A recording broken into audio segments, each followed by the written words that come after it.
this image was me looking at Pesach or Passover or even Easter, the origins of.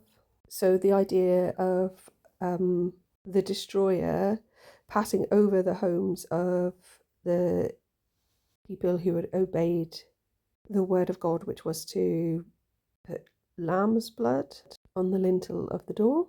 So this word Pesach has been translated as Passover, but can also mean limp and limping, which for me draws an association with, I think it's Hephaestus and other gods with like injured legs, which then draws connotations with this four-leg constellation or asterism, reference to the underworld. So somebody who limps is somebody who's returned from the underworld and has the scars to prove it.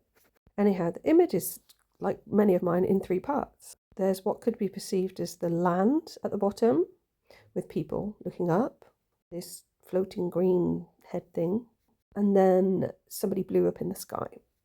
So there's somebody blue. I can see, like in the cheek there, I can see like it's a creature, I think, something sat down like a dragon or something. But generally there's like a watery, airy feel there. Then in this floaty green bit, which I called a head earlier, but I'm not convinced it is, it looks quite leaf-like, a lot of foliage. But also there's like people seated up in the leaves as well. And then there's this web-like structure here on the side, which looks a bit like cracked glass, which also makes me think of like Through the Glass Darkly that I referred to before.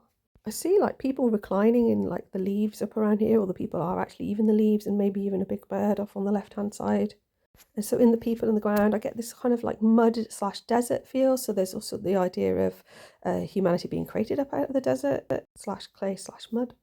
It's just a different view of the same thing on the other side. So I think there's about 9 maybe, which would be a connotations with the Ennead as well. Somebody there's got like a crook or V-shaped staff. What I forgot to say earlier, I knew there was something I had in my head and then it went. This idea of slaughtering the lamb at this time of year could relate to this idea of Aries. There's like astrological connections. Somehow slaughtering that lamb is like bringing in the astrological new year. So it has connotations with renewal, perhaps. Thanks for listening.